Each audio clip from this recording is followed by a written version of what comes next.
ఎందుకు ఇలా చేసేవారి మనం అనుటకు సామర్థ్యం కావు. ఆయన ఏం చేసినా మంచి కోసమే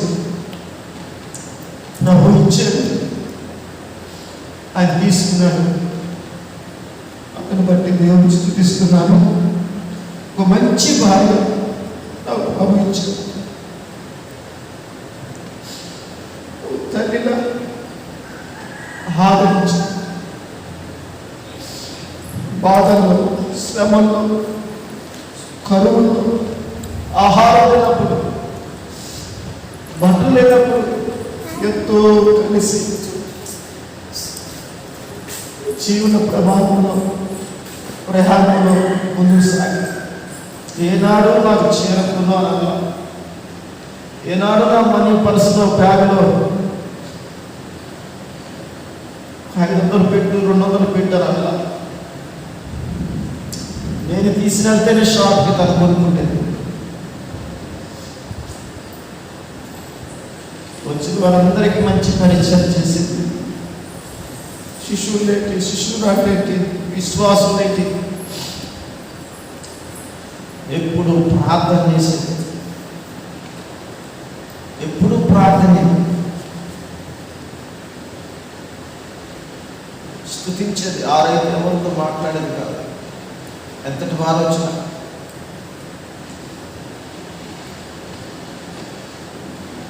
ప్రభు చిత్తమేమో మనకు తెలియదు.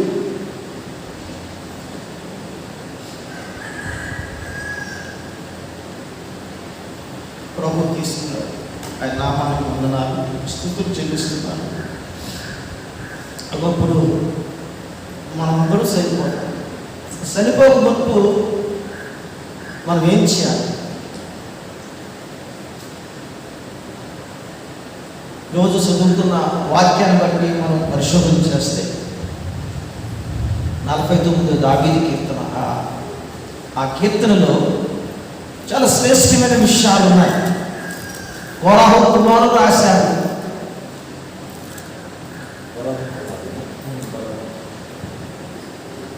కోరాహు కుమారుడు రాశారు ఆ కీర్తనలో. ప్రియమైన దేవుని బిడ్డలారా, మనం ఏ విధంగా జీవిస్తున్నాం, ఎవరితో సంబంధం కలిగి ఉన్నాం, మనం ఎటువంటి సావాసం కలిగి ఉన్నాం, మనం దేవునికి మనకి సంబంధం ఎలా ఉంది, దేవుడితో మనం ఎలా నడుస్తున్నాం,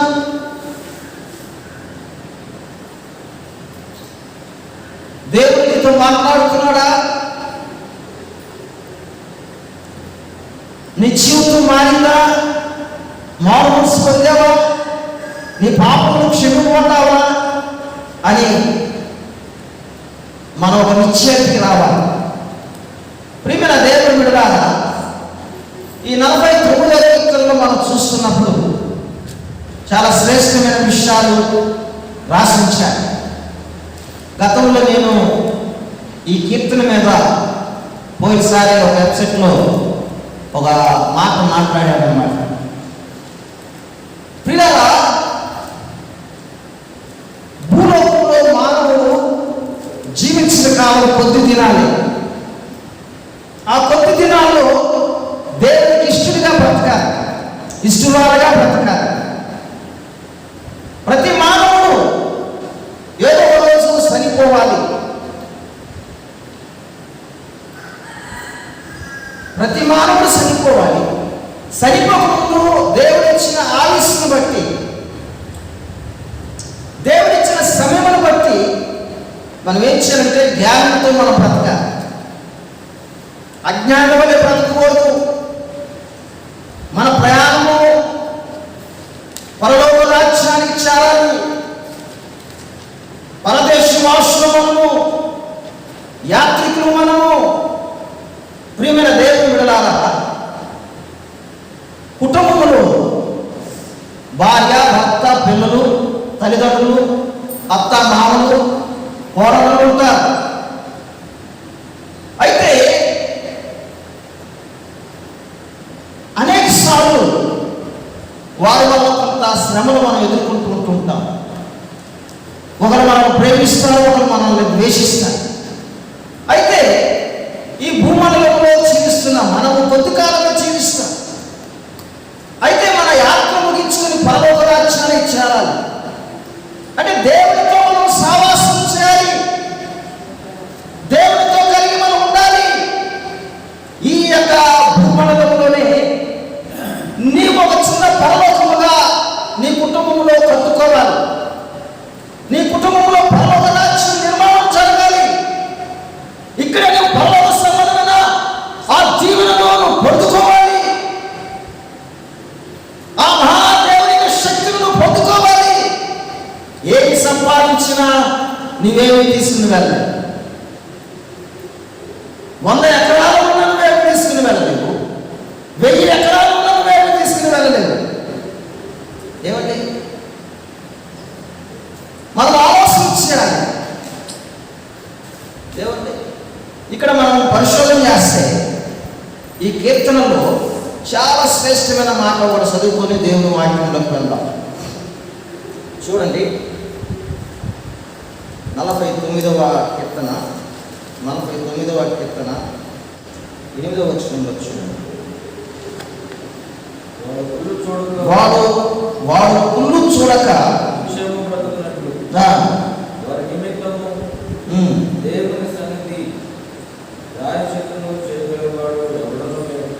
చూడండి, ఇక్కడ దేవుని వాక్యం సెలవిస్తుంది. కుళ్ళు చూడక. దావీదు అన్నాడు, నా శరీరం కుళ్ళిపోయింది ప్రభువా, నా సమాధి చేయబడ్డది అని 16వ కీర్తనలో మాట్లాడతాడు. అయితే ప్రియమైన దేవుని బిడ్డలారా, భూలోకంలో ప్రతి మానవుడు ప్రధానమంత్రి అవ్వచ్చు, ముఖ్యమంత్రి అవ్వచ్చు, రాష్ట్రపతి అవ్వచ్చు, గొప్ప గొప్ప గనులు, శాస్త్రవేత్తలు, సైన్సిస్టులు, మేధావులు అందరూ కూడా ఏదో ఒక రోజు చనిపోతారు. బోధిస్తున్న నేను, వింటున్న మనము ఏదో ఒక రోజు ప్రభు పిలుపుని అందుకుంటాం. ప్రతి మానవుడు కూడా కుళ్ళు చూడాలి. ఇక్కడ ఏం రాయబడ్డదంటే, వాడు నిత్యము బ్రతుకున్నట్లు వారి నిమిత్తము దేవుని సన్నిధిని ఎవరు ప్రాయశ్చిత్తం చేయలేరు. ప్రియమైన దేవుని బిడ్డలారా, మనమేం చేయాలి? మన ఆత్మ పరలోకంలో ఉండాలి. మనం ఆ స్థలంలో నిత్యము దేవదూతలు, కోటాను కూడా దేవదూతల మధ్యలో మనం ఇచ్చినట్టు దేవుని ఆరాధించే వారుగా ఉండాలి, దేవుని స్తుతించే వారుగా ఉండాలి. ఇక్కడ మనం చూస్తున్నప్పుడు ఆ మాట అర్థం చేసుకుంటే చాలా భయం అనిపిస్తుంది. వారి నిమిత్తము దేవుని సన్నిధిని ప్రాయశ్చిత్తము చేయగలవాడు ఎవరు లేరు. మనం అనుకుంటాం, అయ్యో విశాఖపట్నం వస్తే బ్రతికేది, లేకపోతే ఫలానా హాస్పిటల్ తీసినంతే బ్రతికేది అనుకుంటాం. దేవుడు మానవుడికి ఇచ్చిన తన గ్రంథంలో ఎక్కించుకున్నాడు. వయో పరిమితి ఉన్నంత మానవుడికి సంఖ్య దేవుడికి తెలుసు. ఏ ఊళ్ళో పుట్టాలో, ఏ ఊళ్ళో పెరగాలో, ఎక్కడ చనిపోవాలో, ఏ సమయంలో చనిపోవాలో అంతా దేవునికి తెలిసిన. ప్రియమైన దేవుని బిడ్డలారా, ఈ మధ్యాహ్న కాల సమయంలో మనము నేర్చుకోవాల్సిన విషయం ఏంటంటే, ఈ భయంకరమైన కరోనా వైరస్ వచ్చింది. ఫస్ట్ అయిపోయింది, సెకండ్ అయింది, త్వరలో రాబోతుంది. దేవుడు మనల్ని ఎందుకు కాపాడుతున్నాడు? మనల్ని, మన కుటుంబాన్ని, మన బిడ్డలను దేవుడు తన కలపాపలు ఎందుకు కాపాడుతున్నాడు? ఎందుకు సంరక్షిస్తున్నాడు? ఎందుకు దేవుడు మనల్ని ఆదరిస్తున్నాడు అని మనము జ్ఞాపకం చేసుకోవాలి.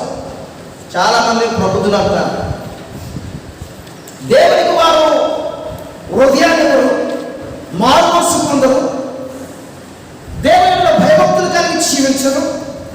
వారంటారు పైకి, వారు పాపంలో జీవిస్తారు, పాపంలోనే వారు కాలాన్ని గడుపుతుంటారు. శరీరాశ, నేత్రాశ, చీకొట్టము కలిగి లోకమున్న వాటినన్నింటినీ వారు ప్రేమిస్తూ లోక సంబంధులుగా జీవిస్తుంటారు. వారంటారు ప్రభు మమ్మల్ని కాపాడు. నిన్ను కాపాడుతుంది సారా తాగినప్పుడు కాపాడు, వ్యభిచారంలో కాపాడుతున్నాడు, వారు కూడా ప్రారంభం. దేవుడు ఎందుకు ప్రతి మనుషునికి సమయం ఇస్తున్నాడంటే మనము సరి చేసుకునేదానికి, మనం దిద్దుకునేదానికి, దేవునికి మనకి అడ్డొస్తున్న ప్రతి పాపం నుంచి విడిపింపబడేదానికి, మన కుటుంబాలను వెలిగించుకునేదానికి,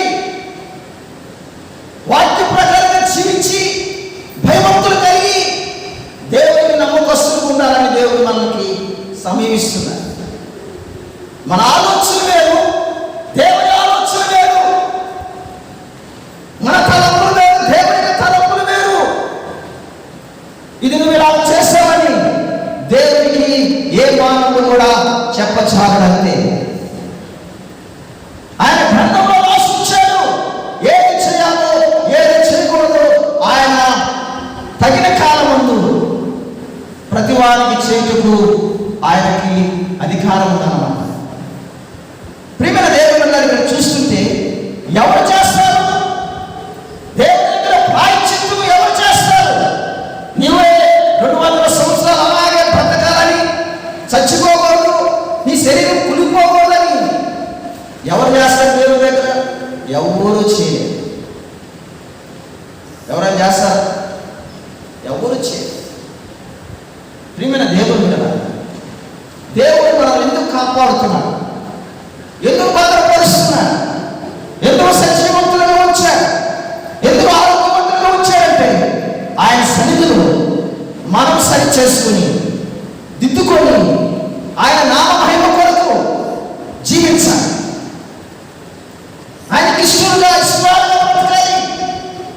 ఈ మిగిలిన జీవితం ఏంటంటే ప్రభు కొరకే జీవించాలి, ప్రభుత్వాన్ని నడవాలి, ప్రభు అడుగుచాలను నడుస్తుండాలి. ఇక్కడ చూడండి, నేను చిన్న వాక్యం చెప్పి నేను ముగిస్తాను. ఇందులో రాయబడిన మాట మన మూల వాక్యంగా ఉత్తర ప్రచురణగా చదువుకున్నాం కనుక దీన్ని చెప్తున్నాం. చూడండి, ఒక మాట ఉంది ఇక్కడ రాయబడిన మాటను బట్టి మనం చూస్తే,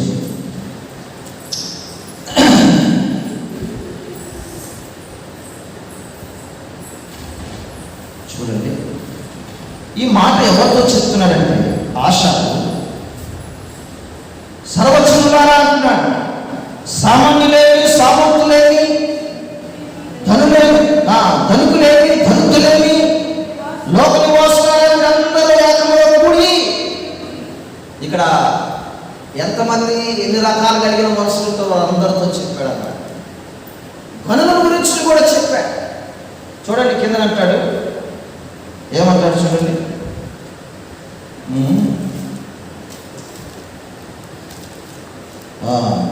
పన్నెండు వచ్చింది.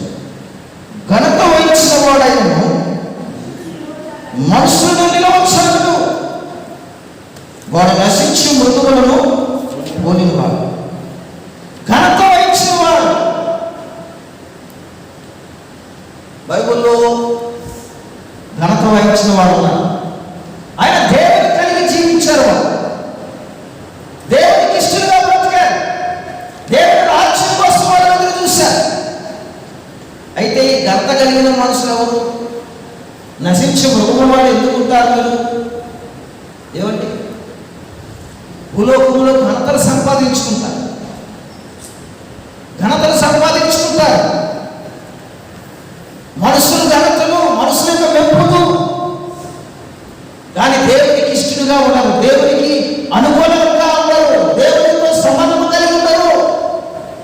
ప్రియమైన దేవుని బిడ్డలారా, దేవుడు త్వరలో రాబోతున్నాడు. ఆయన రాకడ సమీపంగా ఉంది. ఆయన మేఘాలపై వస్తాడంట. ఎలా వస్తాడు ఆయన? మేఘాలపై వస్తాడు. మేఘాలపై వస్తాడంట ఆయన.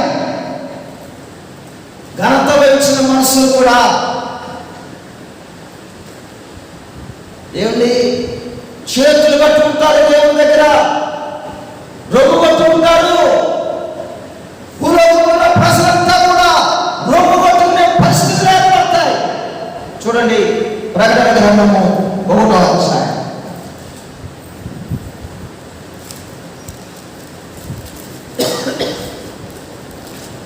చూడండి 5వ వచనము 6వ వచనం చదువుకుందాం. 7వ వచనం. ఇదిగో మేఘాలుగా వచ్చుచున్నాడు, ప్రతి నేత్రము ఆయన చూచును, ఆయన పొడిచిన వారందరూ చూచెదరు, భూచనులందరూ ఆయన చూచి రొమ్ము కొట్టుకుందరు. ప్రియమైన దేవుడు నమ్మకమైన సాక్షి యేసు ప్రభువారు నమ్మకస్తుడు, ఆయన పరిశుద్ధుడు, ఆయన పవిత్రుడు, ఆయన ఎప్పుడు వాడదనుకోలేదు. ఆయన మన కొరకు సిలువ వేయబడ్డాడు. ఆయన ఒంటిలో ఉన్న రక్తమంతా మన పాపము నిమిత్తము కలవరి సిలువలో కార్చాడు. ఆయన ఆ యొక్క రక్తమును బట్టి మనకి పాప విమోచన, పరిశుద్ధత, దేవుని సన్నిధిలో ప్రవేశించడానికి దేవుడు గొప్ప భాగ్యాన్ని ఇచ్చాడు. దేవుని స్తోత్రం కలుగునుగా. ఆయన అంట ఎవరు అలాంటి దేవుడు అంట, ఆయన నమ్మకమైన దేవుడు అంట. ఎలాగంట, మృతుల నుండి ఆది సంపూతుడిగా లేచాడు. ఆయన ఆది సంపూతుడు. చూడమ్మా 5వ వచనం. నమ్మకమైన సాక్షి మృతులలో నుండి ఆది సంపూతుడుగా లేచిన వాడు యేసుక్రీస్తును నీవు కృపయు మీకు కలుగునుగాక. చూడండి 6వ వచనంలో, మనలను ప్రేమించచ్చు తన రక్తం వల్ల మన పాపములను మనలను విమోచించిన వారికి మహిమయు ప్రభావములు యుగములు కలుగునుగాక. ప్రియులారా, మన పాపము నిమిత్తం మనలను ప్రేమించచ్చు తన రక్తం వల్ల మన పాపం నుండి మనలను విడిపించు వారికి మహిమయు ప్రభావములు కలుగునుగాక. ఆమేనంటూ అంటాడు. ఆయన మనలను తన తండ్రి దేవునికి ఒక రాజ్యముగాను యాజకులుగా చేసెను. దేవుడు మనల్ని రక్తం ఇచ్చి కొన్నాడు. మనం ఆయన సొత్తైన ప్రజలు. మనము ఎందుకు దేవుడు మనల్ని ఈ భూలోకంలో సత్యవంతులు ఉంచాడంటే ఆయన రాజ్యములో మనం ప్రవేశించాలి. దేవుని స్తోత్రం కలుగునుగాక. మనం యాజకులము మనము. చూడండి మొదటి పేతురు పత్రిక 1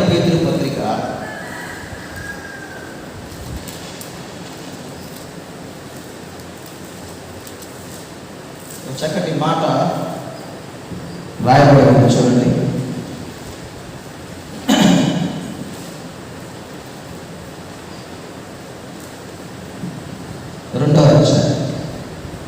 రెండవ అధ్యాయం అయ్యా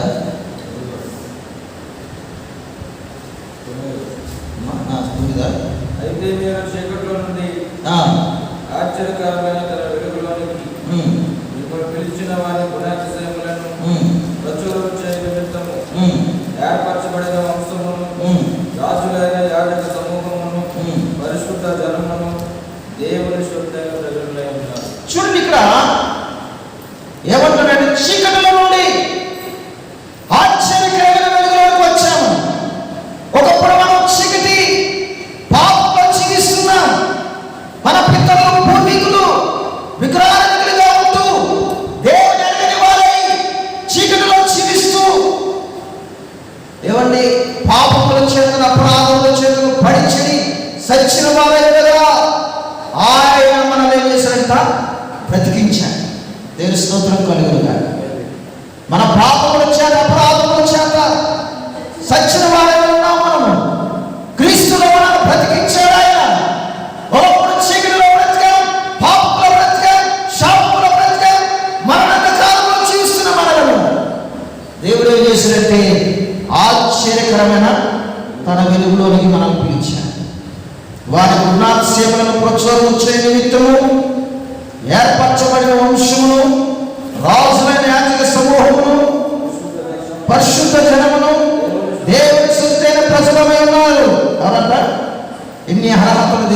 ఇచ్చాడు. చీకట్లో ఉంటున్న మనము తడబడుతున్నాం, దారి తెలవక, గమ్యం తెలవక. అటువంటి వారిని తన ఆశ్చర్యకరమైన వెలుగులోకి తీసుకొచ్చి నిరాకరింపబడిన వారు, ఏ యోగ్యత లేని మనము, త్రోసివేయబడిన వారు, శపింపబడిన వారు, అటువంటి వారిని దేవుడు గొప్ప రాజుల సమూహంగా చేశాడు. దేవుని స్తోత్రం కలుగుతుంది. ఆ దేవునికి తన రాజ్యమునకు ఏం చేసినట్ట? ప్రకటన గ్రంథం అంటాడు, దేవుని రాజ్యమునకు. అక్కడ మనం చూస్తున్నప్పుడు యాజకులుగా చేశారు. దేవునికి ఒక రాజ్యముగాను యాజకులుగా చేశారు. ఇక్కడ మనం చూస్తున్నప్పుడు ఏర్పరచబడిన వారు మనం, దేవుని సొత్తైన ప్రజలకు.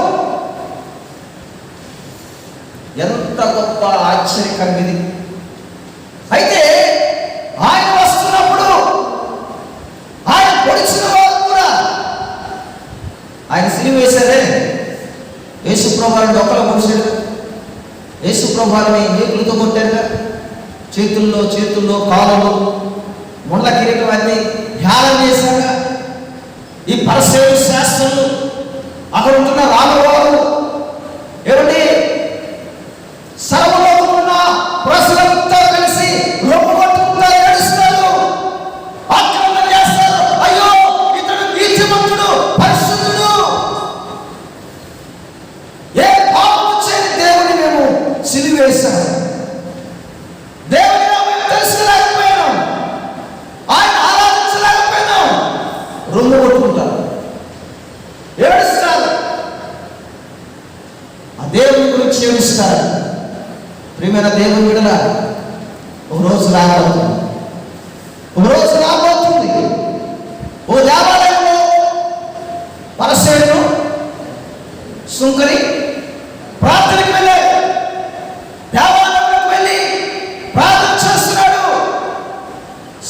పరిసేయుడు ప్రార్థన చేస్తున్నాడు, ఉపవాసం ఉన్నాడంట. వారానికి 2 మార్లు ఉపవాసం. ఏమండి, అతని సంపద అంతట్లో దశమ భాగం ఇస్తూ ఏం ప్రార్థన చేశాడంటే సుంకరిని జరుగుతున్నాడు. ఏమండి, వ్యభిచారుడైనను చోరుడైనను ఈ సుంకరి వాళ్ళు ఉన్నందుకు నేను నీకు కృతజ్ఞత స్తుతులు చెల్లిస్తున్నానని. ఈనాడు దేవుని మందిరాల్లో దేవునికి ఇష్టకరమైన ఆరాధన చేయడం లేదు,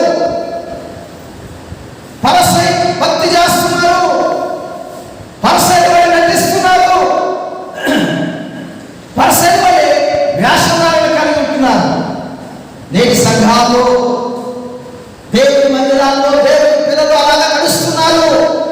అయితే ఈ సుంకరి విరిగి నలిగిన హృదయంతో దేవుని సముఖమునకు వచ్చి ఏం చేశారంట? పాపనైన నన్ను కరుణించని రొమ్ము ఏం చేశారంట? ఆకాశమును కనులెత్తి ఏం చేశారంట? ఏమండి, రొమ్ము అమ్మా 16వ అధ్యాయమా 18వ అధ్యాయం లోకస్వామి అయ్యా 18. ఆకాశం పట్టి ఏంటంటే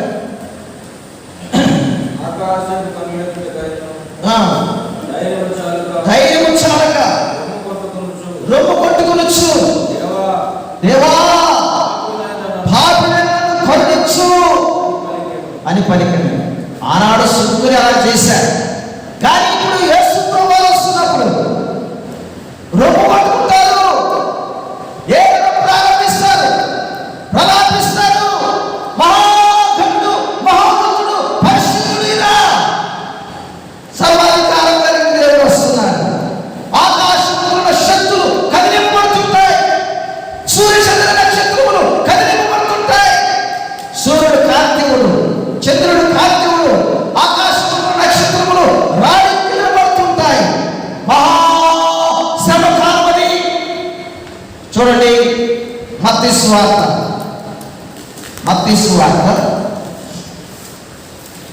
24వ అధ్యాయము 29వ వచనం.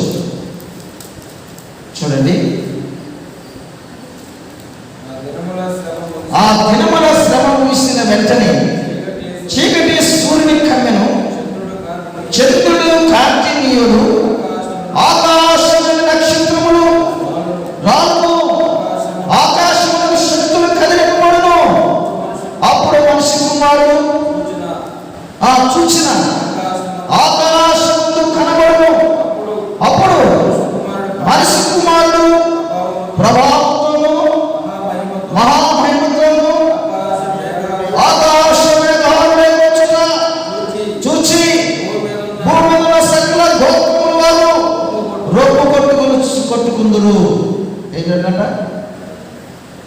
ఏమిటండి? మహాశ్రమ మహాశ్రమ. ఏమంటాడంటే యేసు ప్రభు వారు చీకటంట సూర్యుని కమ్మేస్తుంది, చంద్రుడు కాంతినివ్వడు, ఆకాశంలో నక్షత్రాలు వారికి అంట శక్తులు కలిగినటువంటి. ఏమిటి పేతురు గారు కూడా అంటాడు, పంచభూతములు ఆకాశంలో లయమైపోతాయి అంట. మహావేగంతో లయమైపోను పంచభూతములు. పంచభూతములు అంటే నీరు, గాలి, అగ్ని, ఇంకా ఆకాశం, భూమి, అన్ని లయమైపోతాయి. మానవుడు స్థిరముగా ఉండాలని ఇంటికి ఏం చేస్తున్నాడంటే ఈ మధ్యన 50 అడుగుల లోతులో పునాది తీస్తున్నాడు. అయితే ప్రభువు దినము దొంగ వచ్చినట్లుగా వచ్చును. ఆ దినమున ఆకాశములు మహాధ్వనితో గతించిపోవును. పంచభూతములు నికటమైన జ్ఞానముతో లయమైపోవును. భూమియు దాని మీద ఉన్న కృత్రిములను కాలిపోవును. ఇవన్నీ లయమైపోవును. కనుక ఆకాశములు వదులుకొని లయమైపోనట్టు పంచభూతములు మహావేగముతో దేవుని దినము రాకడ కొరకు ఆశతో అపేక్షించు పరిశుద్ధమైన ప్రవర్తనతో భక్తితోనూ ఎంతో జాగ్రత్తగా ఉండాలంటే ఏం చేయాలంటే ఏది జరుగుతున్నప్పుడు పరిశుద్ధమైన ప్రవర్తనతోనూ భక్తితోనూ ఎంతో జాగ్రత్తగా ఉండవలను. సకల భూమి మీద ఉన్న సకల గోత్రముల వారందరూ ఏం చేస్తారంట? రొమ్ము కొట్టుకుందరు. చాలా మంది ఏడుస్తారు కదా, ఏం జరిగితే ఏమొస్తారు? ముందు ఇక్కడే బాధపడతారు. అప్పుడు దేవుణ్ణి అంటారు ఎరగని వారు, దేవుని తెలుసుకునే వారు, దేవునికి భయపడలేని వారు నామక్రైస్తవులు ఉంటారు. నామకాంత క్రైస్తవులు, దేవునికి సంబంధం లేని వారు, ఆచార క్రైస్తవులు, భక్తిహీనులు, దేవుని ఎరగని వారు. అప్పుడు యేసు ప్రభు వారు వస్తున్నప్పుడు, మేఘాలుగా వస్తున్నప్పుడు, మహామహిమతో వస్తున్నప్పుడు ప్రజలు ఏం చేస్తారంట? రొమ్ము కొట్టుకోవడం ప్రారంభిస్తారు. వెలుగుండదు, సూర్యుడు కాంతివాడు, చంద్రుడు కాంతివాడు. సూర్యుడు ఏంటంటే సూర్యుడు అంటే చీకటి కమ్మేస్తుంది. ప్రవచనాలు ఉన్నాయి. ఏదైనా ప్రవచనం ఉంది బైబిల్ గ్రంథంలో. మనం పాత నిబంధనలు చూస్తే దేవుని దినరాకడ అని అంటారు. భయంకరమది. ప్రభువు ఎందుకు నిన్ను సజీవంతులుగా ఉంచాడు? నువ్వు దేవునికి భయపడాలి. ప్రియులారా, ఒక మాట చెప్తారు. ఇప్పుడు మన ముఖ్యమంత్రి, ఆంధ్రప్రదేశ్ ముఖ్యమంత్రి జగన్ గారు మన అందరికీ తెలుసు, అవునా లేదా? మనం ఆయన తెలుసా? తెలుసా? ఇప్పుడు ప్రధానమంత్రి ఉన్నాడు, మనకు తెలుసు. ఆ ప్రధానమంత్రి మన ఎవరో తెలుసా? అయితే నీవు సేవిస్తున్న దేవుడు నీకు తెలియకపోతే ఆ రోజు అంటాడు, నువ్వెవరు నాకు తెలీదు. నీ పక్కన నా బంధువే అంటాడు, నేను పలానా కొడుకునేనంటే ఏమి గొప్ప గుర్తులేదు అని అంటాడు. మీ నాన్న చెప్పినప్పుడు ఆయన ఎవరో తెలుసు, కానీ ఆయన తెలవలా. భయంకరమైన దినాలు రాబోతున్నాయి. దేవుడు అనుమతించాడు ప్రజలను హానికారం నుంచి విడిపించడానికి, గర్వం నుండి విడిపించడానికి. మానవుడు విడిపోయాడు. తన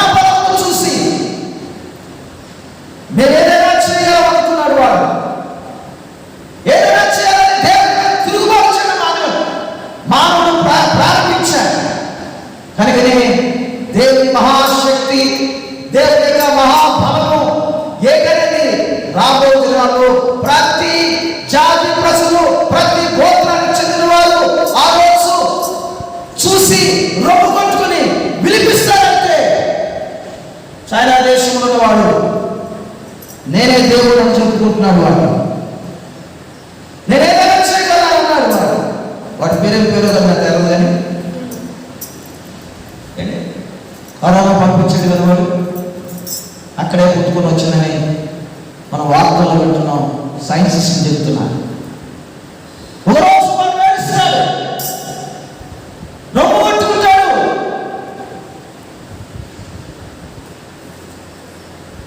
అయితే ఈ వాక్యం నీవు నీ బిడ్డల కోసం ప్రార్థించు, నీ భర్త కోసం ప్రార్థించు, నీ భార్య కోసం ప్రార్థించు. దేశంలో మన చుట్టూ ప్రజలతో మంది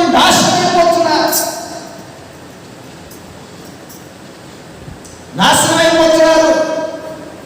ప్రియమైన దేవుని బిడ్డలారా, దేవుడు తెలియక కొంతమంది తెలుసుండి పాపంలో జీవిస్తున్నారు.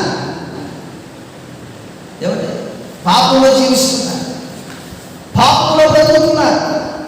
కనుకనే ఇదే అనుకూలమైన సమయం, ఇదే రక్షణ దినము. నువ్వు దేవుని సన్నిధిలో ప్రార్థన చేయాలి, ప్రార్థన చేయాలి. నువ్వు దేవునికి ఇష్టంగా నువ్వు బ్రతకాలి. ప్రభువు రాబోతున్నాడు. ఒకవేళ ఈ 2001 రాలేదనుకోండి, 2022 వస్తాడు. 22 రాలేదనుకోండి, 23 వస్తాడు. కానీ సిద్ధం ఉన్నావా? ఆయన రాదనుకోండి, ఆయన రాడని మనం అనుకుందాం.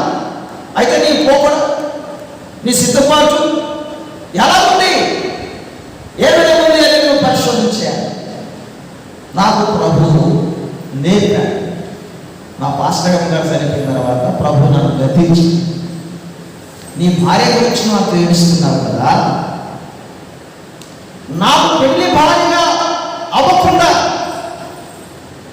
నా రక్షణను అంగీకరించకుండా, నా రక్తంలో కడగబడకుండా ఎంతో మంది నశించిపోతున్నారు.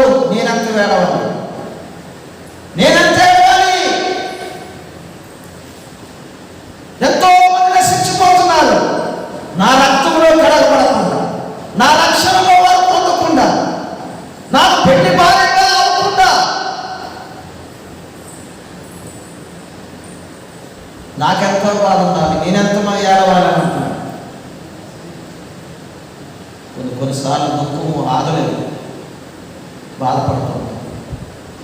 కానీ ఒక రోజు నిశ్చేత ఆమెను కలుసుకుంటాం. కనుకనే మా ప్రియమైన దేవుని బిడ్డలారా, రొమ్ము కొట్టుకోవడం ప్రారంభిస్తాం.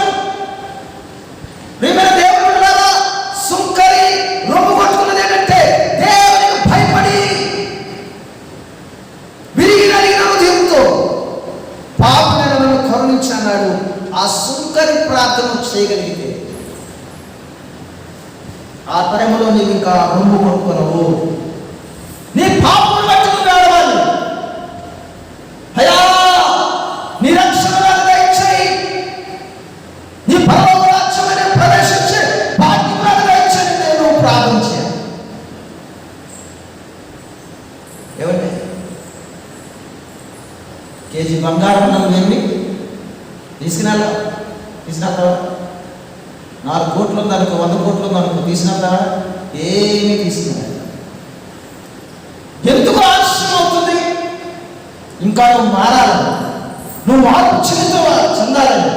దేవుడు మన ఎడల దీర్ఘశాంతం గలవాడేవాడు, దీర్ఘశాంతం గలవాడేవాడు. ఆలస్యం చేస్తున్నాడు, ద్వారం దగ్గర నిలబడినాడు. ఇంకా ఈ కుమారుడు మారాలి, ఈ నా కుమార్తె మారాలి, వేషాల నుంచి విడిపింపడాలి, అన్ని రాజ్యాల నుంచి విడిపింపడాలి, లోక మర్యాద నుంచి విడిపింపడాలని దేవుడు ఏం చేస్తున్నాడంటే కనిపెట్టుకుంటున్నాడు. కనుకనే మార్కు సువార్త దిగితే చూడండి, ముగించుకుందాం. మార్కు సువార్త 13వ అధ్యాయం. 13వ అధ్యాయం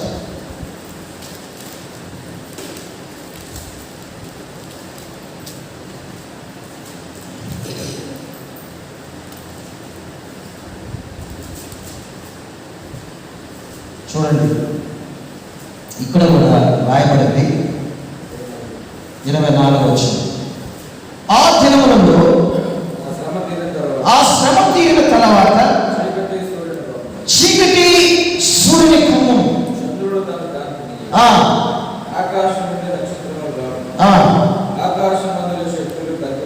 కదిలింపబడు. అప్పుడు మనిషి కుమారుడు మహాప్రభావంతోను మహిమతోను మేఘాలుడై అప్పుడు ఆయన తన దూతలను పంపి భూమి ఆకాశములు మొదలుకొని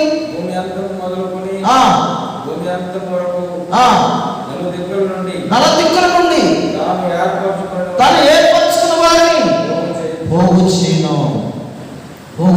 ఏం చేస్తాడు దేవుడు? ఏంటి? మేఘాలు వస్తున్నప్పుడంట ఏం జరుగుతుందంట? మహాప్రభావంతోను మహామహిమతోను మేఘాలు వస్తున్నప్పుడు దూతలు పంపిస్తారట. భూమి అంతవరకు ఆకాశం వరకు నలుదిక్కుల నుంచి ఎవరైతే రక్షింపబడ్డారో, ఎవరైతే రక్తంలో కడగబడ్డారో, ఎవరైతే నీతిమంతులుగా పరిశుద్ధులుగా ఉంటున్నారో వారందరినీ పోగు చేస్తారట దేవుడు. మేకల్ని గొర్రెలను వేరుపరిచినట్టు. మరి నీవు అలా ఉన్నావు. చూడండి, ఇంక కొంచెం ముందుకెళ్తే మార్కు సువార్తలో ఉంది. చూడండి 20 వచ్చింది. ప్రభువు ఆ దినమున తక్కువ చేసిన ఎడల చేయని ఎడల ఏ శరీరము తప్పించగలకపోవును. అనగా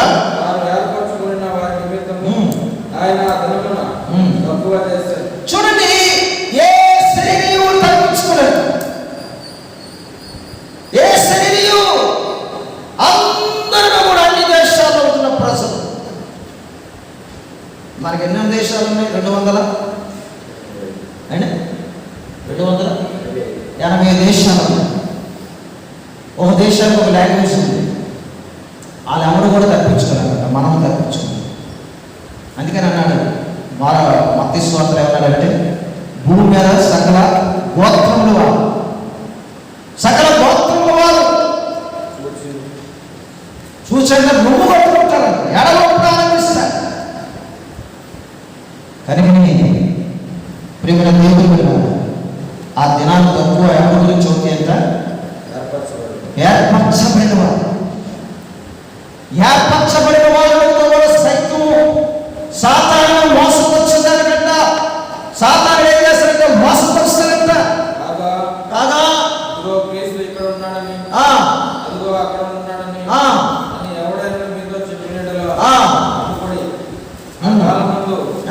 అబద్ధ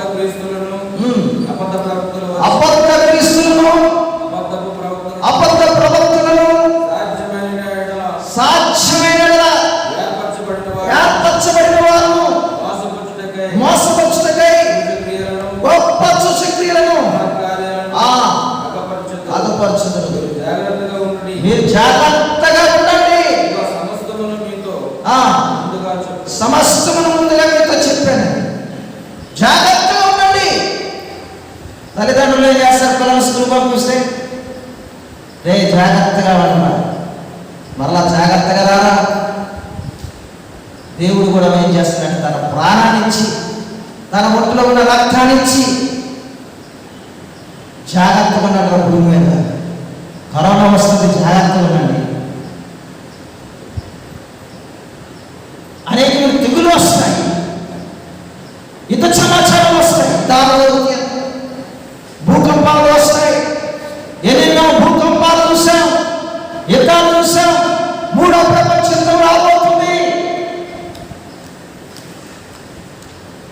మనం ఏమనుకుంటాం? కరోనా రాకపోతే మనకేంటి? అది ఎవరికో వస్తుంది, ఎవరికి అనుకుంటుంది. కానీ ఏ విధమైన చేత, ఏ విధమైనా సరే మానవుడు గుర్తు చెంది కుళ్ళు చూడాలి.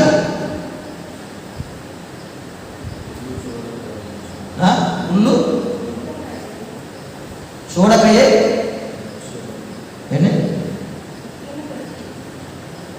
వాడు కుళ్ళు చూడక నిత్యము బ్రతుకున్నట్లు. దేవుడు యొక్క ప్రాయశ్చిత్తం ఎవరు చేస్తాడు? దేవుని సన్నిధిని ప్రాయశ్చిత్తము చేయగలవాడు ఎప్పుడు లేడు. మానవుడు చనిపోవాలి, కూలిపోవాలంటే ఈ మట్టి శరీరం మట్టి అయిపోవాలి, తన ఆత్మ దేవుని దగ్గరికి వెళ్ళిపోవాలి. అక్కడ పరలోకంలో దేవుడు ఏం చేస్తాడంటే లేచి నిలబడతాడు. నీ గురించి కుడిపార్శ్వ తండ్రి కుడిపార్శ్వలో కూర్చున్నాడు. విజ్ఞాపనకర్త ప్రతి వారి కుటుంబం గురించి ప్రార్థన చేస్తున్నాడు. ఆయన ప్రభువు ప్రార్థన చేస్తున్నాడు. శ్యాంబాబు కుటుంబము ప్రభు ఆ కోటలో ఉన్నారు. ఏం చేస్తాడంటే ప్రభు ప్రార్థన చేస్తాడు. తండ్రికి దగ్గర విజ్ఞాపన చేస్తాడు. నేను సేవకుడిగా వెనుకున్నాను ప్రభు, ఆ దాసుల బిడ్డలు కాపాడే ఆనందంలో ఉండాలని దేవుడు ఏం చేస్తాడంట, యేసు ప్రభు తండ్రి దేవుడికి మొరపెడతాడు. దేవుడు మొరపెడతాడు, విజ్ఞాపన చేస్తాడు. కనుకనే వాక్యం నీవు ఎవరి చక్కటి మాట ఎక్కడో మరి కీర్తనలో లాస్ట్ చూసుకుంటుంది చూడండి.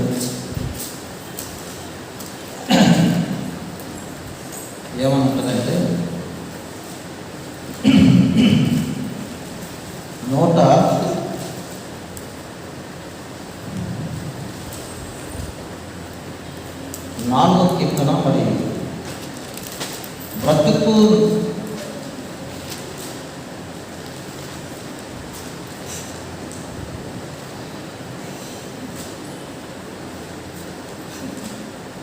చూడండి.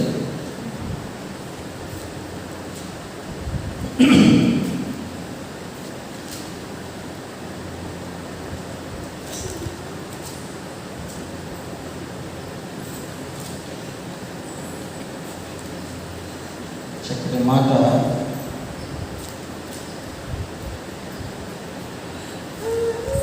అక్కడ రాయబడిన మాట ఏంటంటే,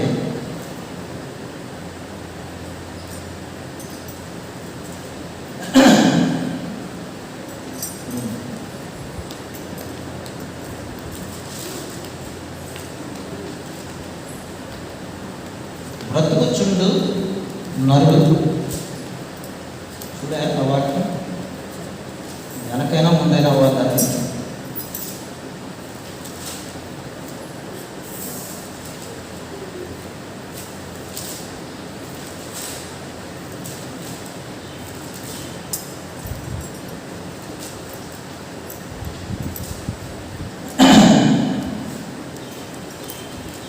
దేవుని స్తోత్రం, హల్లెలూయా. దావీదు అంటాడు తన కీర్తనలో,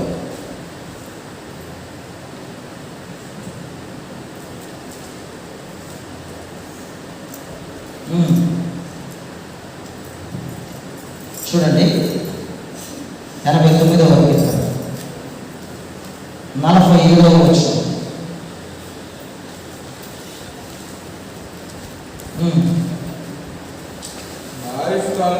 నా ఆయుష్ కాలము ఎంత కొద్దిదో జ్ఞాపకం చేసుకుని, ఎంత వ్యర్థముగా నీవు నరులందరినీ